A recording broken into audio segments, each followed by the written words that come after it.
Hello everyone. देखो, आप अगर क्लास 12th में हो और अगर आप सीबीएसई से हो या स्टेट बोर्ड से हो, बट विशेष तौर पर जो सीबीएसई बोर्ड के स्टूडेंट है उनके लिए ये वीडियो बनाया जा रहा है। एक्चुअली में ये कंसेप्ट जो ली जा रही है, मैक्सिमा और minima of one variable, that means आपकी क्लास 12 तक के सिलेबस में ओनली वन वेरिएबल फंक्शन ही रहते हैं। और वन वेरिएबल फंक्शन के अंदर आपको डायरेक्टली अगर कोई फंक्शन गिवन है तब तो आप उसका प्रोसीजर लगा देते हैं, बट अगर आपको इस तरह से प्रूफ दैट के अंदर जो क्वेश्चन आते हैं जो कि आपके चैप्टर 6 के अंदर मैक्सिमा और मिनिमा से रिलेटेड, मतलब एप्लीकेशन ऑफ डेरिवेटिव्स आपके नाम से है, बट इसका थ्योरी जो है वो मैक्सिमम फंक्शन, कोई फंक्शन है वो मैक्सिमम कब होता है, मिनिमम कब होता है, जो कि हमारे बेसिक मैक्सिमा मिनिमा के वीडियो में आपको बताया हुआ है। बट यहाँ पे आपको इन शॉर्ट में यही बता रहा हूँ, जो ज्योमेट्रिकल प्रॉब्लम्स है जिसके अंदर आपको ना तो कोई फंक्शन गिवन रहती है, दैट मीन्स आपको इसका फंक्शन भी खुद क्रिएट करना होता है, एंड इसके अंदर किसको मैक्सिमम करना है या किस कौन से वैल्यू का मिनिमम करना है, किस तरह से करना है, कंसेप्ट क्या रहती है। तो इस तरह के जितने भी जो ज्योमेट्रिकल या इकोनॉमिकल प्रॉब्लम्स है आपके पास में, जिनके अंदर कोई फंक्शन आपको गिवन नहीं रहती है, तो ऐसे केसेस के अंदर आपको देखो क्वेश्चन किस तरह से किए जाते हैं। इस टाइप के क्वेश्चन में आपको दो वैल्यू पे ध्यान रखना है।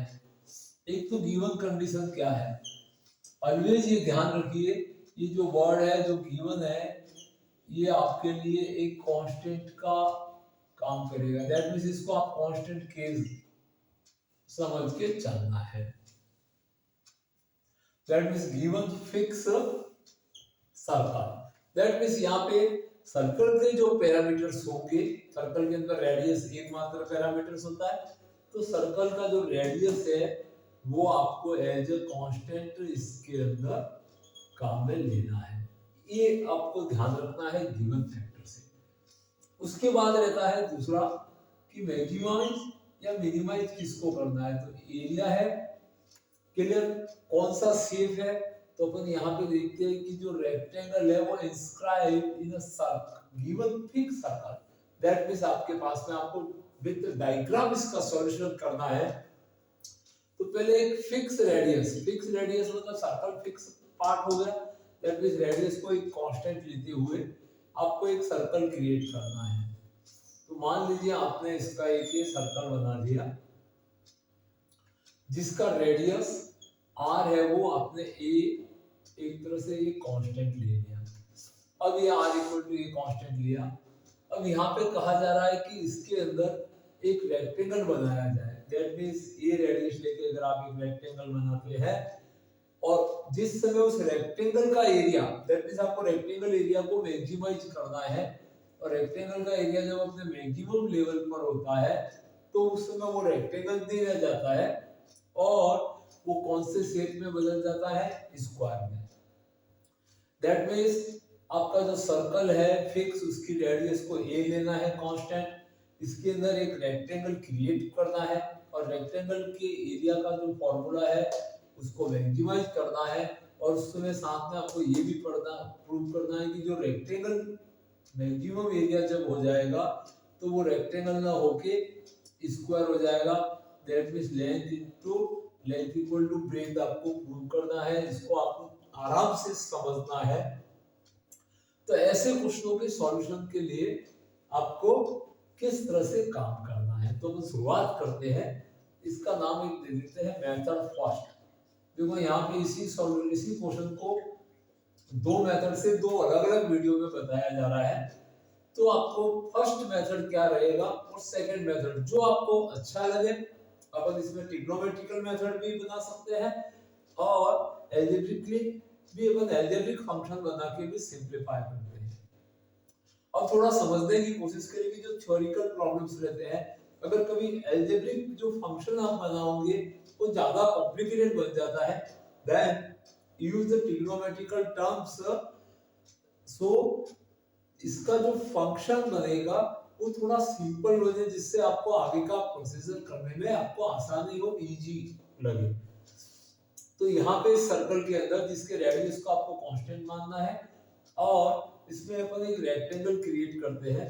तो मान लीजिए कि आपका एक अपन यहाँ पे रेक्टेंगल बना लेते हैं, इसकी रेडियस आपको एक कांस्टेंट लेनी है। तो यहाँ पे मैंने एक मान लीजिए कि ये आपका एक रेक्टेंगल शेप बना दिया यहाँ पे। तो आपको पता है रेक्टेंगल के अंदर एक लेंथ होती है ABC and D is a rectangle, और ये इसका डायमीटर है, इसकी रेडियस यहाँ पे भी A, तो इसका डायमीटर हो जाएगा 2A। ये इसकी लेंथ x ले लिया आपने और इसकी ब्रेथ को आपने y मान लिया है। तो यहाँ पे लिख देंगे कि let a circle of radius A and length of rectangle is x and breadth is y and this angle, यहाँ पे देखो फर्स्ट मेथड आपको ट्रिग्नोमेट्री का यूज करके कराया जा रहा है, is theta. Also angle CAB is equal to let any acute angle theta. तो अब आपको यहां से अपन एक फंक्शन बनाते हैं इसकी एरिया के लिए, because area of rectangle let A is equal to length into breadth. इसको इक्वेशन नंबर 1 कह देते हैं, 2 वेरिएबल का फंक्शन है। अब इसको अपन 1 वेरिएबल फंक्शन में कन्वर्ट करेंगे। तो यहां से देखो अपन x और y को यहां से a रेडियस की टर्म में लेंगे। This angle is right angle, तो ये आपका a से c डायमीटर हाइपोटेन्यूज हो जाएगा।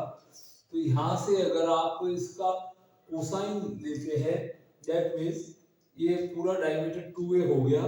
तो 2a का इस एक्सिस x की तरफ इसका प्रोजेक्शन रहता है, वो 2a cos थीटा रह जाता है।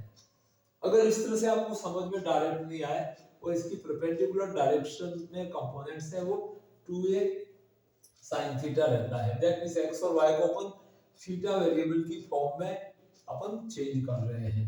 अगर आपको समझ में नहीं आए तो इन ट्रायंगल ABC आप यहाँ पे आप देखो cos theta is equal to, तो cos थीटा का बेसिक फार्मूला, यहाँ पे जब एक्यूट एंगल रहेगा तो इसकी ऑपोजिट साइड परपेंडिकुलर है, ये आपका बेस हो जाएगा और यहाँ पे ये हाइपोटेन्यूज। तो cos theta is base upon hypotenuse, that means x upon 2a and implies that x is equal to 2a cos of theta. And similarly also sin theta is equal to, तो यहाँ से sin theta लेंगे तो y upon 2a आ जाता है, y upon 2a and implies that y is 2a sin of theta। अब यहाँ से देखो ये आपका इक्वेशन नंबर सपोज 2 है, तो by 1 and 2 area of the rectangle is equal to 2a cos theta multiplied by 2a sin of theta is equal to 4a square sin theta and multiplied by cos theta। ये आपकी एक area function बन गई। Geometrical problem में पहले आपको एक function create करना है। फंक्शन अलजेब्रिक भी बना सकते हैं और आप ट्रिग्नोमेट्रिकल भी बना सकते हैं। तो यहाँ पे फर्स्ट मेथड ट्रिग्नोमेट्रिकल फंक्शन बना के अपन कर रहे हैं। अब देखो गिवन सर्कल था, तो जो गिवन पार्ट आपको शुरुआत में बताया गया था कि उसको कांस्टेंट लेना है, दैट मींस इसकी रेडियस कांस्टेंट है, तो इसको आप k कांस्टेंट एज्यूम कर सकते हैं।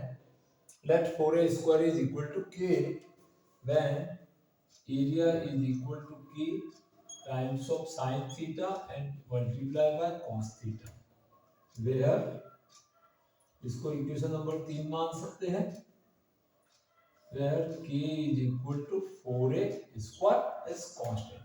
अब इसको बहुत ही सिंपल तरीके से जो मैक्सिमा मिनिमा का जो प्रोसीजर है, जो प्रोसेस है, उसको अपन अप्लाई करते हैं।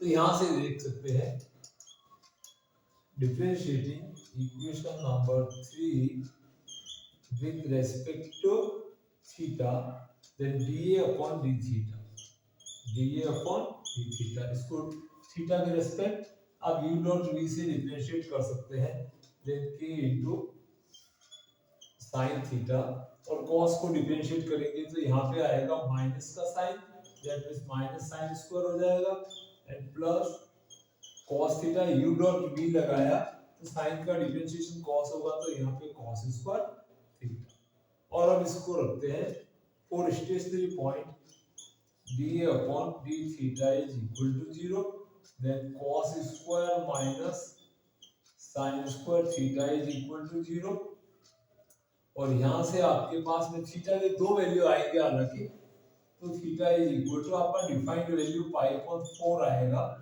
बिकॉज जो थीटा है वो एक्यूट है तो ये 90 प्लस थीटा में कन्वर्ट नहीं करेंगे, दैट मींस 180 माइनस π/4 अपन नहीं लेंगे, ऑब्ट्यूज एंगल वाली फॉर्मेशन को छोड़ देंगे, तो थीटा आपका π/4 आ गया। अब स्टेशनरी पॉइंट आया आपके पास में, यहाँ तक काम हो गया है।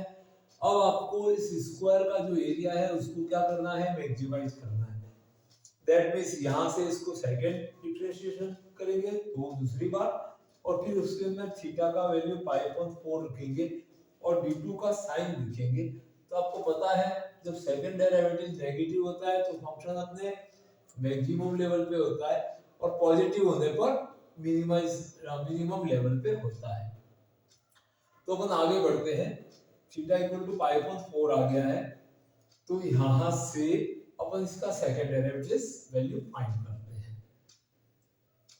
दैट मींस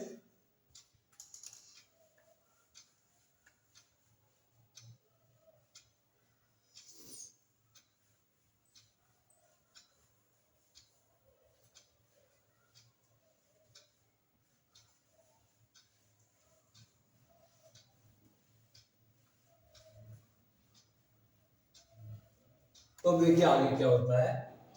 मान लो ये इक्वेशन नंबर आपकी 4 है, again differentiating equation number 4 with respect to theta, इस इक्वेशन 4 को वापस थीटा के रेस्पेक्ट डिफरेंशिएट करेंगे, that is d2 d theta 2 is equal to, के आपका कांस्टेंट है, और माइनस साइन स्क्वायर को डिफरेंशिएट करेंगे तो -2 साइन थीटा, और साइन का डेरिवेटिव आपके पास cos थीटा आ जाएगा, एंड प्लस 2 cos स्क्वायर को डिफरेंशिएट करेंगे, दैट इज cos थीटा, और cos का डेरिवेटिव माइनस साइन थीटा आ जाएगा। दोनों टर्म नेगेटिव आएगी आपके पास में, तो ये ऐड हो जाएगा, तो माइनस का 4k sine theta multiply cos theta, ये सेकंड डेरिवेटिव आया, and put theta is equal to π/4 is minus 4k sin π/4 multiplied by cos of π/4, 1 by root 2 and 1 by root 2, that is minus 4k। हालांकि आपको तो d2 का sign मिल चुका है, negative है, because ये दोनों एक पूरा फंक्शन ही पॉजिटिव रहता है, तो 1/√2 इस वैल्यू से अपने कोई सेंस नहीं होता है, सिर्फ इसका साइन देखना है। तो यहां से अपन साइन देखते हैं, तो because d2 of a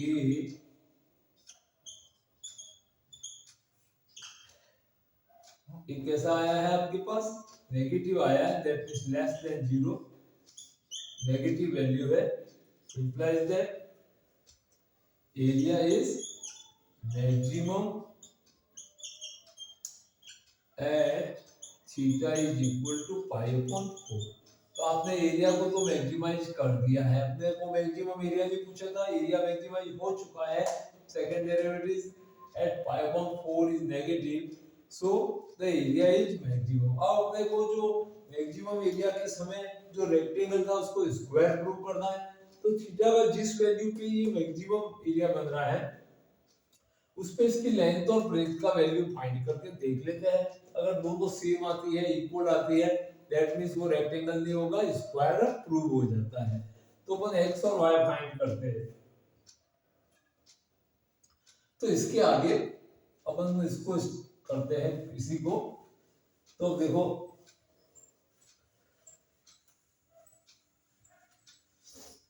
yes, तो अब length x is equal to आपके पास क्या था 2a cos of theta and theta is equal to 2 cos of pi upon 4 is equal to 2a multiply 1 upon root 2 से 2 को आप रेशनलाइज करके काट देंगे, that means length is equal to root of 2 a आ जाएगी।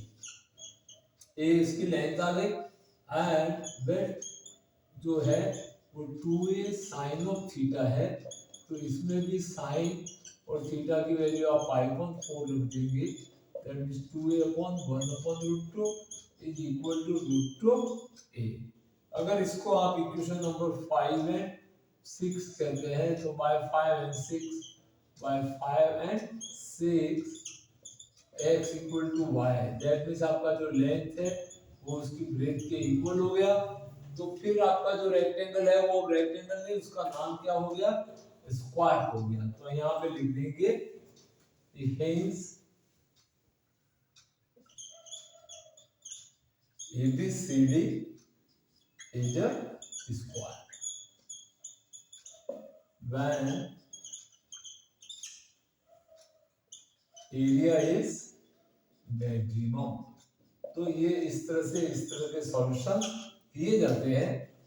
तो देखो हमारे द्वारा ये प्रयास किया जा रहा है, ये चैप्टर इंपोर्टेंट इसलिए बन जाता है कि जो थोड़ा इसके लेंथी होते हैं और इनको बहुत ही संभाल के एक्यूरेसी के साथ करने हैं, बिकॉज इसमें आपको फंक्शन खुद बनाना है, आपका एज्यूमशन रहेगा, मेथड किस तरह से लगाना है।